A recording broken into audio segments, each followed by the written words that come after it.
Welcome to the Recruiter Startup Podcast.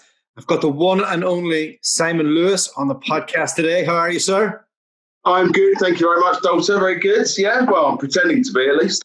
Yeah, I feel like we just did a full interview before we've hit record, so we might end up... I don't know how much that's appropriate. Let's see. Simon, we have known each other for about a year now.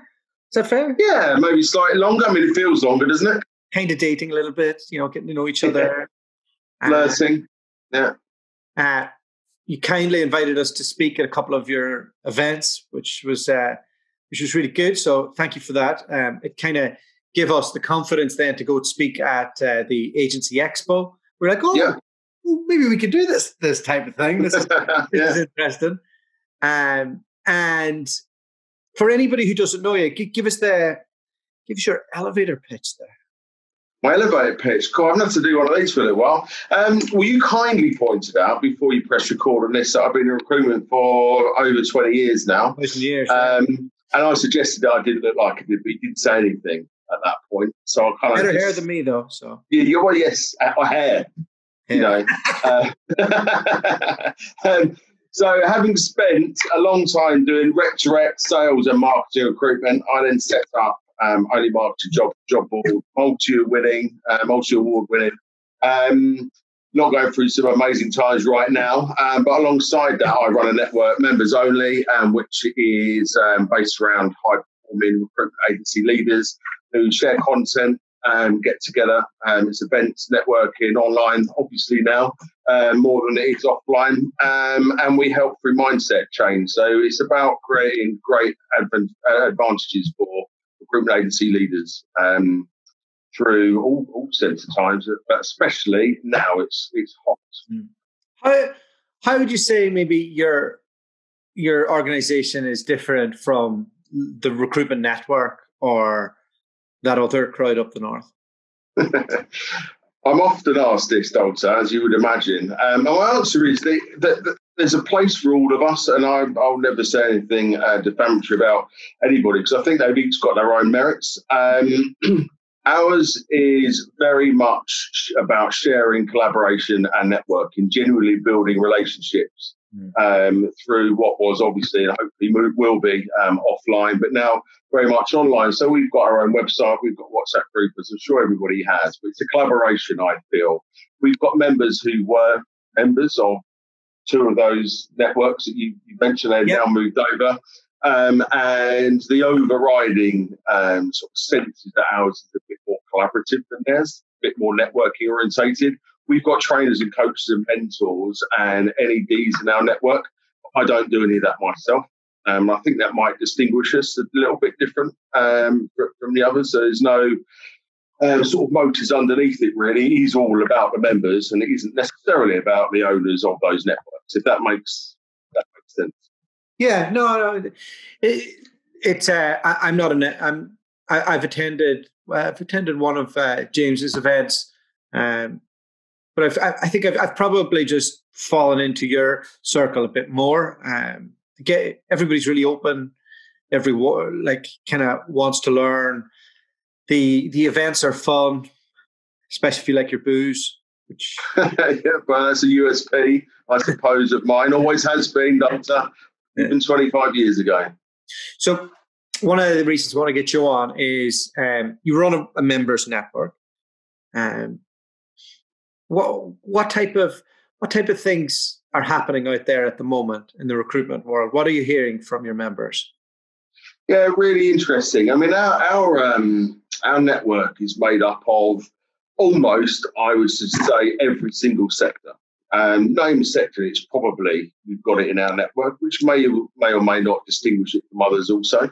And if you were to look at each one of those sectors and identify which ones are doing well, I think we've probably all qualified at healthcare and the warehousing are probably the two preeminent right now. Life sciences as well, probably. Yeah, absolutely, yeah. And outside of that, everybody is obviously struggling, which isn't great news. I think if you're in freelance, it seems to be that those are still are still going on, and you have copywriting, marketing. Those people are able to work remotely and probably always have worked remotely.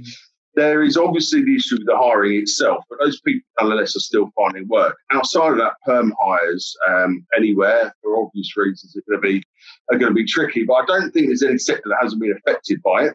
And what we're hearing in our network, though, is that there are lots of companies that are really struggling to identify what it is they're supposed to be doing right now, in the absence of, creating a new business. When those new business opportunities are really, really hard, and particularly those if you are, outwardly promoting candidates in that exec search as opposed to contingency. They're being quite badly affected. So it is definitely a horses for courses. Nobody is having it off, to use that expression. I don't think people are really working out what it is they're supposed to do for the next few weeks and how much longer is it that they can keep doing that before they feel. I feel a lot of people feel like they can't go out for new business. It almost feels a bit of a weird situation. You're going out and trying to win money and trying to generate placements. You know what I mean? I know it sounds a bit. It's a mindset thing, because I was talking to Charlotte about this. Are you bouncing up and down because the screen's bouncing a little bit? Maybe. I'm just, too excited. Funny, yeah. I was talking to Charlotte about this, and I'm in a WhatsApp group with 20 Rector X around the country. And we'd invite you if you weren't a failed Rector X.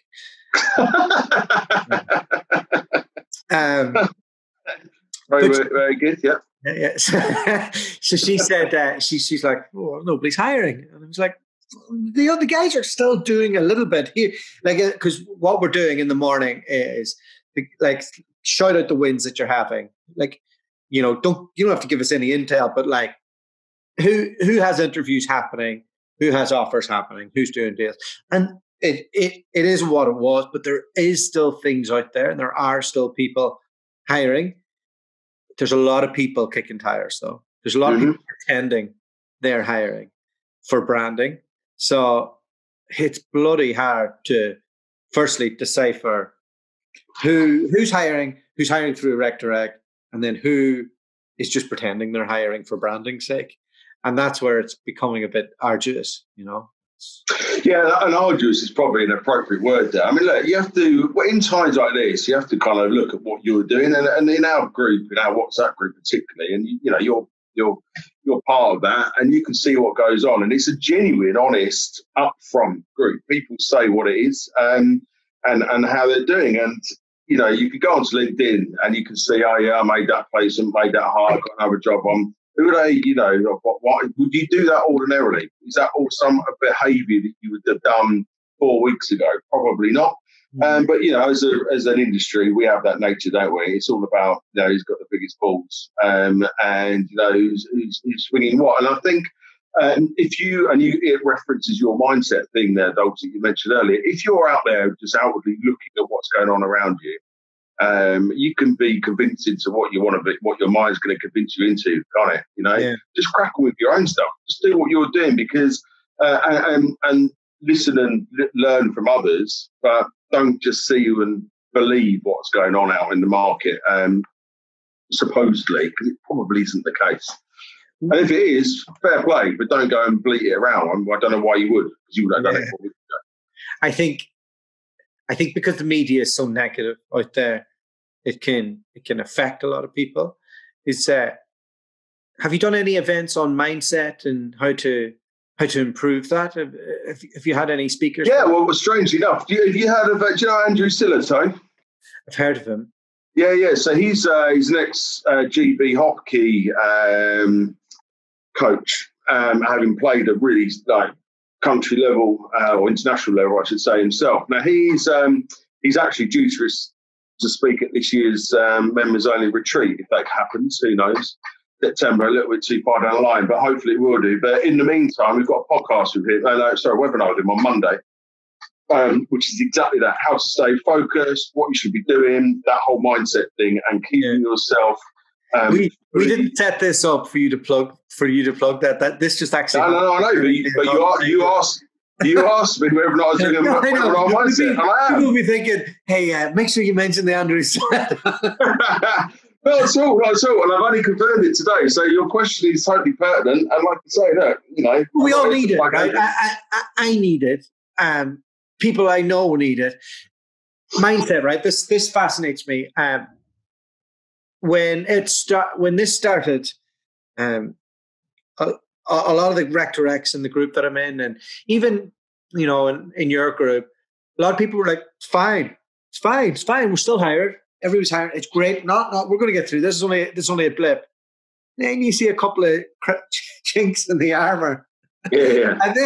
And then you can just see somebody's had a drink and they've gone, "The world is fucking ending. Well, I don't know what I'm going to do. I'm going to lose my house." You're like, just calm down a little bit. The government's going to come out. No. So it's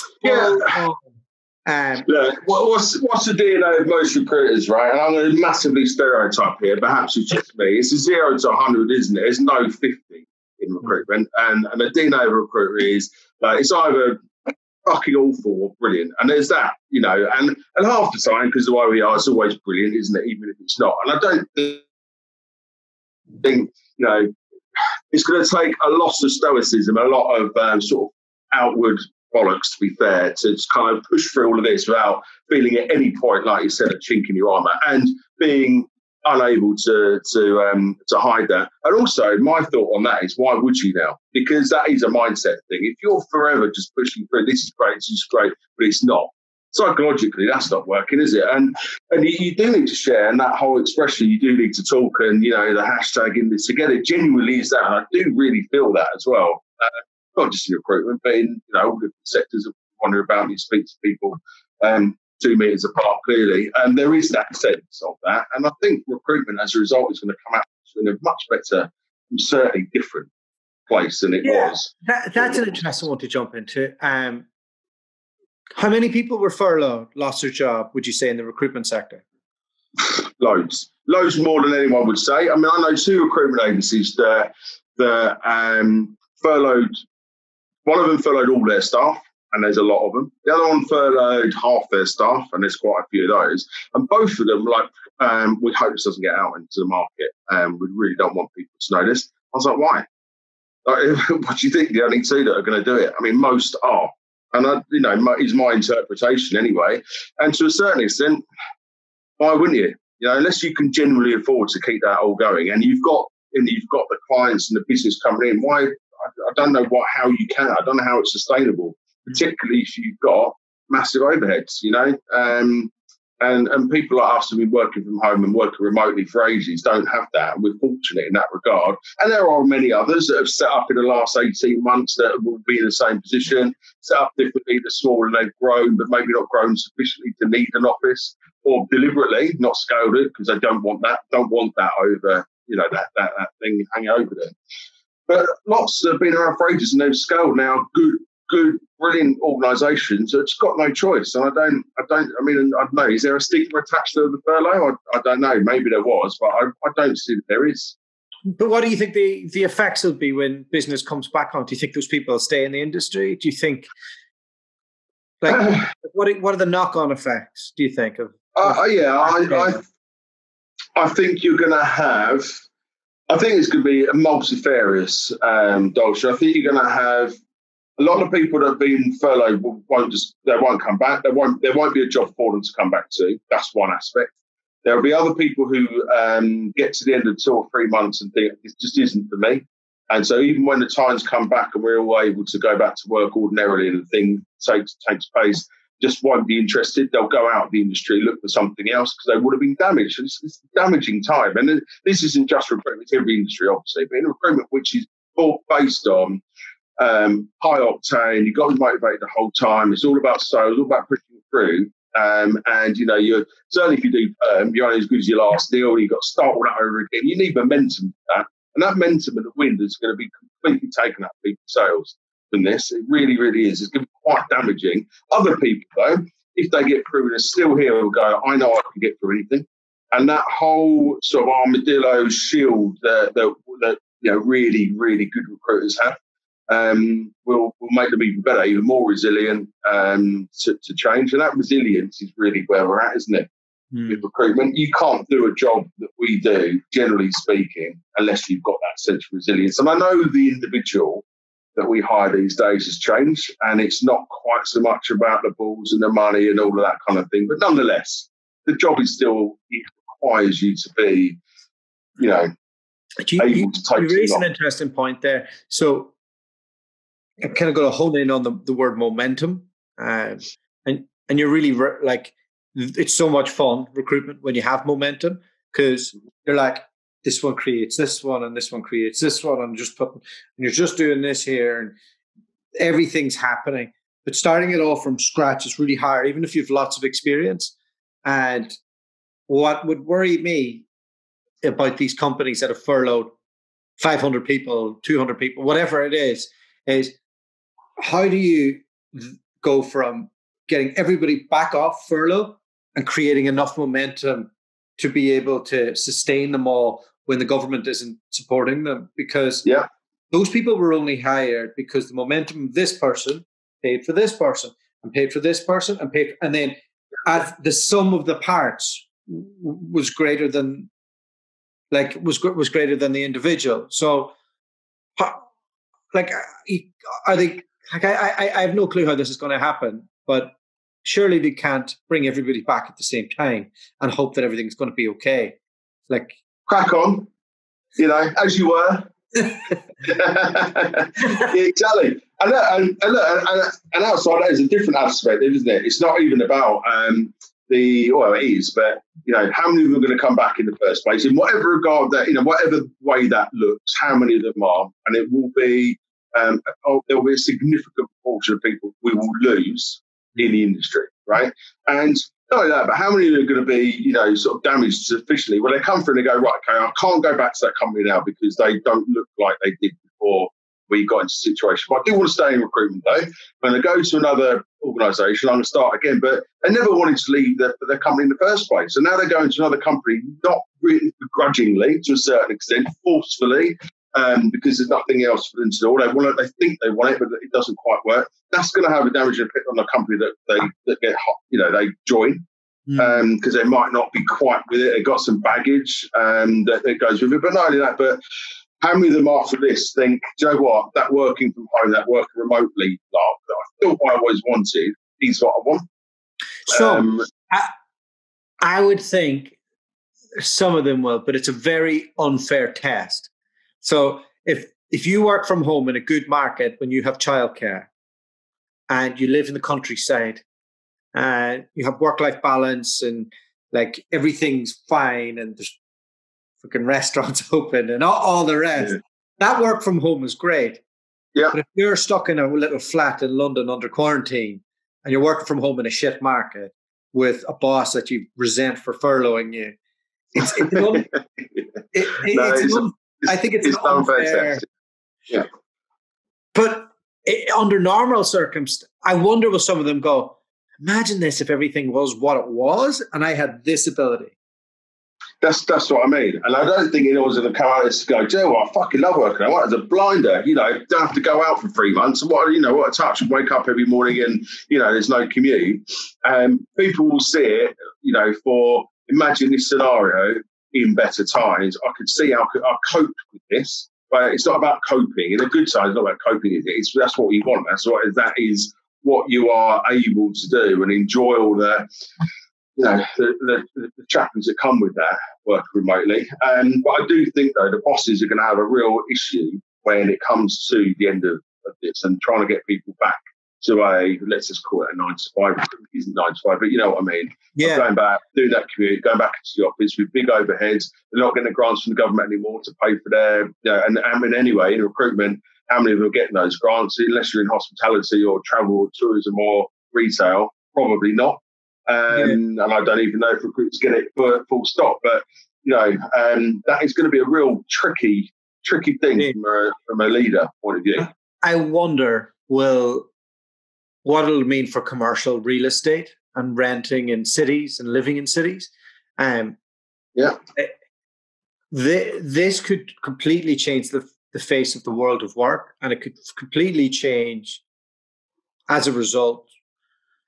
Putting loads of people in a room that's not that hygienic together in close proximity, like is that going to be a thing of the past after we go through a couple of these?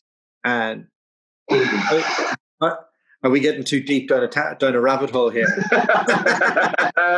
There's a rabbit hole scenario definitely emerging here, mate. Yeah, I mean, we're having a bit of a Joe Rogan moment here. Yeah, no, I don't know. I'm not into this thing. Well, I don't know enough to. I think it's very easy. No, we could fast forward a thing that people aren't going to be wanting to go out. Not going to want to be put in that environment again. But as we know, generally speaking, people fall back into what they're used to doing. And we are resilient as human beings, right? So you're gonna think, you know what? It will pass. It will be a distant thing, and we'll all crack on. I still have this thing in my mind about recruitment and sales in general, actually. And obviously a culture is a culture, and it doesn't have to be one size fits all. That culture could be anything. And a culture can be everybody works remotely. That just is your company culture. However, I find it really difficult to imagine a sales team in recruitment where it's about new business not working as much as they can in the same form of environment, because you can do all the webinars and all the Zoom calls and all the WhatsApp chats you like. You don't learn off each other in the same way as if you're sat next to that person. You've overheard that phone call, and you're sat opposite someone who just nailed a phone call, and you think that was amazing. I can use that in my next call, and they do. And that's how you foster a real genuine sales, in my opinion. And I do think everybody can work remotely. Depends on the nature of your job and what you're doing. But if it's an account management role, then you don't need that kind of interaction so much. Yeah, or a sourcing specialist role. Probably don't need it as much. You don't need it as much. No. I had a few people on. One of the things that came was for the sales function. The center of the flame needs to be in a room with loads of people around it, so you can get the most out of it. And I thought that was probably an apt way of doing it. A good analogy, yeah. I had planned to launch a fully remote recruitment agency before this. Still, if I can still pay my bills by July. Nervous laughing off both of us there. I wasn't laughing at you, mate. Did you say it's a nervous laugh? There's a nervous laugh, yeah. Because we don't know, right? We don't know at this stage. But I want to do that around principal recruitment consultants. So people who've learned that stuff already and want to work from home, with the support of a sourcing team, with the support of a media, all of that side within the STEM industries, because we've been trying to sidestep a little bit.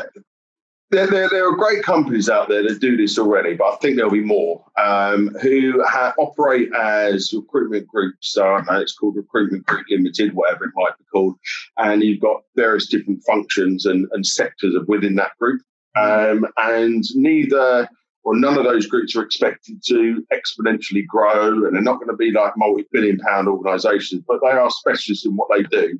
And like you said there, and it will only work if you've got sort of principal consultants, senior consultants, or whatever the term is. But people have got that industry knowledge. They've not been kicked about all the time, and they come with all the crap, but they're just bloody good.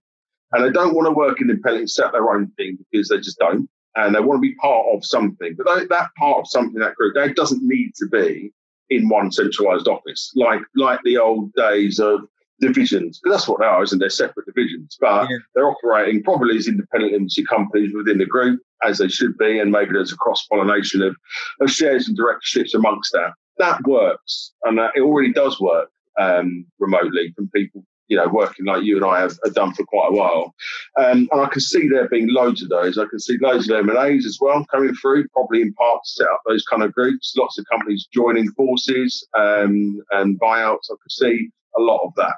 And to be perfectly honest, I thought that should happen anyway. I've said to you or anybody that's ever listened to me at any event I've run, I can't understand how there's so many recruitment agencies in the UK doing what I do. I just don't get it. We're finding out now. We're going to find out now. Exactly. Yeah, quite. And I don't, it's sad that it's going to take something like this to get rid of, to diminish that number. It really is. But I've said for a long time, on average, 5,000 recruitment agencies setting up with Companies House a year on average for the last 4 or 5 years. I just don't. And I know there's some fall away in that time. I just don't think that's sustainable. There had to be a change of some description. But yeah, let's hope that we're in the second week of the lockdown. Is that right? Yeah, I think so. I think so. Yeah. And business every day is Saturday. Yeah, business has kind of gone to shit for about 16 days. Is that fair? Yeah. I'd say that. Yeah. Now that I've had other people on at the start of this weekend, given that you've had a bit more time to analyze what's happening out there and see how people are reacting, what's the positives that you've seen out there, and what's what kind of, can you give some examples of people who are doing the right thing in the marketplace at the moment, and any advice that you think might be useful to anybody who's listening? Yeah, I mean, look, in terms of advice, I don't do that recruitment job, do I? So I think it'd be a little bit churlish for me to pass advice over, but I can certainly pass on what I'm hearing in the network and what people are doing, and take outside anything to do the furlough or anything along those kind of lines. This is just what people are doing, irrespective of their situations. What's the worst thing? The thing that recruiters, generally speaking, are the worst at? It's admin.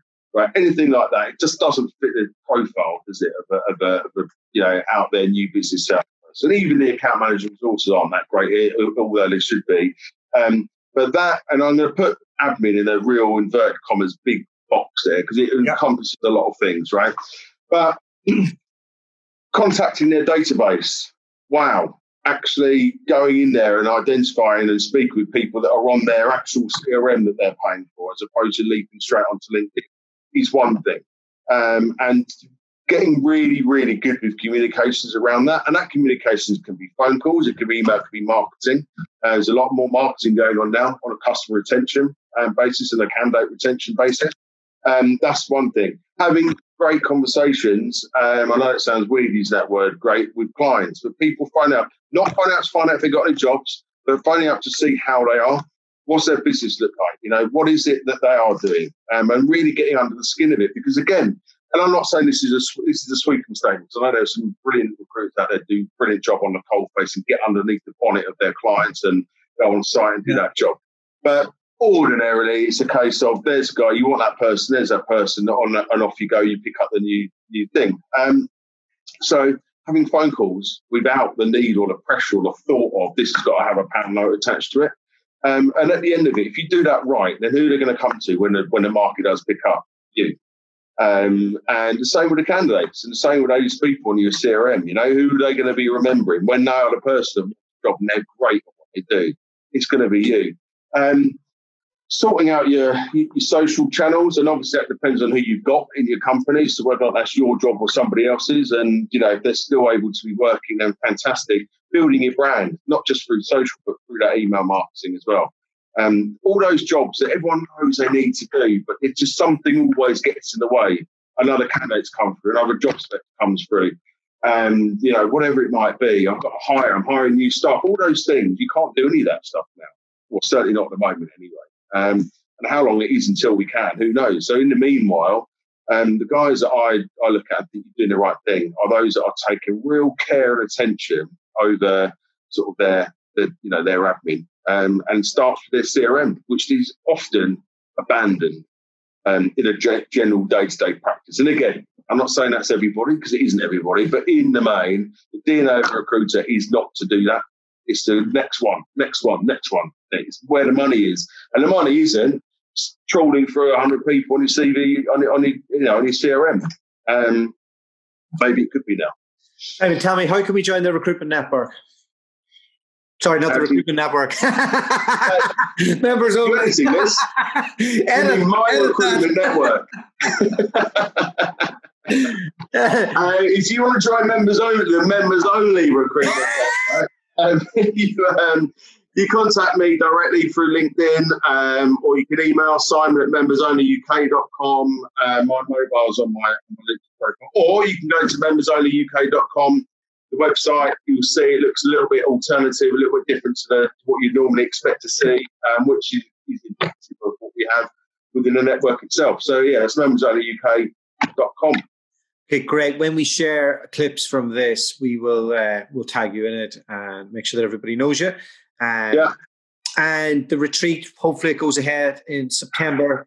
Can you just give us a rundown on, because I went to day 2 of last year, so it was great. Lots of inspirational speakers, lots of great recruitment founders, just lots of good supply, lots of nice people in the supplier network, and it was just a good vibe, and I enjoyed it. Can you kind of give us a bit of rundown on to what this year's plan is, if it's still going? Yeah. Well, we've got a theme for this year. The theme is speed, and because the retreat is all about, it's designed specifically for recruitment leaders, the CEOs, MDs, owners, and founders of recruitment organisations, all shapes and sizes, any industry sector. The whole premise of it is mindset and psychological advantage, and winning over your competition through stuff you learn that has got nothing to do with recruitment but completely transferable, right? So that's what you would have seen. So the thing this year is speed, and it's about how leaders operate within their business, leading with varying different degrees of speed, and who they're bringing along with them, who they're losing as a result of it. And that generic title is specific designed to be generic, so that that whole intrigue thing. We've got 6, as we had last year, 6 top keynote speakers. We've got interactive sessions, we've got networking parties, all sorts of stuff, as we had last year. We've seen, if it goes ahead, we are looking to bring 120 odd to it again, which we had last year. It's 2 days in Windsor, one of the most magnificent places you'll go, right on the river. It's immense. So I'm not going to know until the end of April whether or not that is going to go ahead. At the moment, it is, but it almost seems a bit churlish to be promoting an event which is interactive. I know. But we all need something to look forward to. And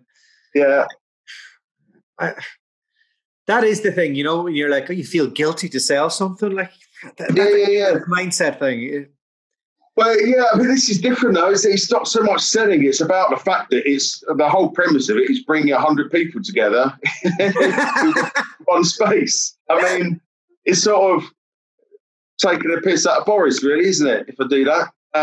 So I'm going to wait until April, the end of April, and see where the landscape is, because I need enough time. It's a 2-day out, and people got to, if they can get out, got to try and get out, and that involves children and partners and work, obviously. But it's worth it if it goes ahead. This will be the 3rd year, and it's brilliant. Every single year, it's brilliant. And I'll be promoting all the videos as I normally do. But I'll have to update in 4 weeks when I know more about the landscape and where that lies. But hopefully, fingers crossed, it will be on. All right, Simon, thank you so much for coming on. We've been talking about doing this for a while. we got to it. Yeah, I loved it, mate. It's great. Always love your company. It's great fun. And thanks for continuing to do all these things. And I think hopefully raise awareness in whatever, across the sector. Look forward to looking at this back.